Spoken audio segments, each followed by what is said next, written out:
الصمد لم يلد ولم يولد ولم يكن له كفوا أحد.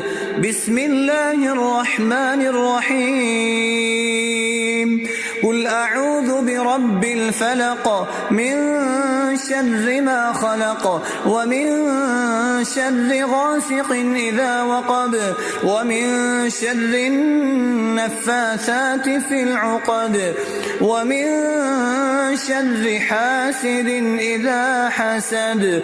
بسم الله الرحمن الرحيم. قل أعوذ برب الناس ملك الناس إله الناس من شر الوسواس الخناس الذي يوسوس في صدور الناس من الجنة والناس.